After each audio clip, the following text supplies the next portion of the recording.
Hello बच्चों, so let's see the question. It says two organic compounds A and B both containing only carbon and hydrogen yield on analysis. दो compound है A and B जिनमें सिर्फ carbon और hydrogen है. इनकी yield analysis जब analysis किया गया तो ये पता चला कि the same percentage of composition by weight. Okay, तो दोनों के परसेंटेज कंपोजिशन दिए हुए और फाइनली ये बोला है कि A डीकलराइजेस Br2 water bromine water को डीकलराइज करता है जबकि B नहीं करता. तो A और B क्या है? ओके, तो देखिए हमको जो सबसे पहली चीज दी हुई है वो है percentage composition, percentage of carbon, और उसके लिए उन्होंने बोला है कि इट इज 12/13 इंटू 100. ओके, अगर हम इसको सॉल्व करते हैं तो हमको इसका मिलेगा 92.3% यील्ड ऑफ कार्बन. दूसरा हमको दिया है यील्ड ऑफ हाइड्रोजन जो दिया हुआ है 1/13 इंटू 100. ओके, आप इसको निकाल भी सकते हैं, अदरवाइज आप 100 से इसको माइनस करें तो वो भी आपको मिल सकता है. तो ये आएगा 7.69%. ओके, अब मोल कंसेप्ट में आपने पढ़ा हुआ है कि एम्पिरिकल फार्मूला कैसे कैलकुलेट करते हैं. तो हमको क्या करना पड़ा. अब मोल कंसेप्ट में आपने ये पढ़ा हुआ है कि how to calculate the empirical formula using this percentage. Okay, तो कार्बन के लिए हमको क्या करना पड़ेगा, 92.3% है, उसको उसके एटॉमिक मास से डिवाइड करो 12 से, तो हमको ये मिलेगा नियर अबाउट 7.69%. ओके, जबकि हम हाइड्रोजन का अगर ऐसे ही करेंगे तो हमको मिलेगा, क्योंकि हाइड्रोजन का एटॉमिक नंबर क्या होता है 1, तो ये आएगा 7.69.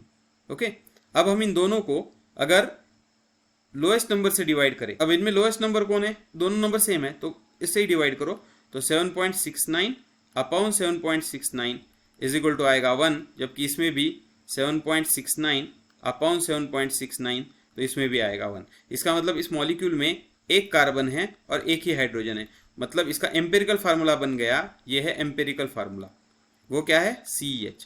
ओके, मतलब एम्पिरिकल फार्मूले में एक ही कार्बन है और एक ही हाइड्रोजन, ये बन गया CH. अब इससे हमको आगे की चीजें पता करनी है. आगे उन्होंने क्या बोला है कि A डीकलराइजेस ब्रोमीन वाटर. इसका मतलब A जो मॉलिक्यूल है वो डीकलराइजेस ब्रोमीन वाटर. ब्रोमीन वाटर को डीकलराइज कौन करता है, अनसैचुरेटेड कंपाउंड. अनसैचुरेटेड कंपाउंड मतलब A हमारा कंपलसरी अनसैचुरेटेड कंपाउंड होना चाहिए. वो अल्किन भी हो सकता है, वो अल्काइन भी हो सकता है, और हम अगर स्ट्रक्चर में देखें यहाँ पे हमको मिलता है C2H2. ओके, जो कि एक इथाइन का मॉलिक्यूलर फार्मूला है. C2H4 इथीन का है. अब C2H4 तो नहीं आएगा क्योंकि इसका एम्पिरिकल फार्मूला क्या आता है, CH2 आता है. यहाँ पे हमारा एम्पिरिकल फार्मूला क्या है, CH है, मतलब ये तो ऑप्शन नहीं होगा 100%. बचे कौन से, C6H6. अब देखो C6H6 भी अल्किन या अल्काइन नहीं है, तो ये भी ऑप्शन नहीं होगा. तो बचे दो ऑप्शन, एक तो C2H2 और C2H2, इन दोनों में से एक ऑप्शन होगा. ओके, अब दूसरे कंपाउंड के बारे में उन्होंने क्या बोला कि B जो है वो does not decolourise this water, वो वाटर को डीकलराइज नहीं करता B वाला. इसका मतलब B जो है वो कंपलसरी क्या होना चाहिए, अल्केन होना चाहिए. लेकिन अगर स्ट्रक्चर में हम देखें तो यहाँ पे एक तो यहाँ पे अल्केन है, ओके, जबकि यहाँ पे C6H6 मतलब बेंजीन है, लेकिन इसमें भी इसका एम्पिरिकल फार्मूला CH है. अगर हम यहाँ पे एम्पिरिकल फार्मूला देखें तो ये C3H8 आता है, मतलब ये भी हमारा ऑप्शन नहीं है. तो हमारा बचा कौन सा ऑप्शन, ये. अब सवाल ये है कि C6H6 में भी तो डबल बॉन्ड होते हैं, तो फिर ये क्यों डीकलराइज नहीं करता. तो उसका आंसर है कि बेंजीन में जो डबल बॉन्ड होते हैं वो रोटेटिंग होते हैं. ओके, वो कभी भी स्टेबल नहीं होते एक जगह पे, इसलिए वो अनसैचुरेटेड कंपाउंड की कैरेक्टरिस्टिक नहीं दिखाता है. ओके, सो हमारा करेक्ट ऑप्शन है वो है option number 1. So hope you understood it well. Best of luck.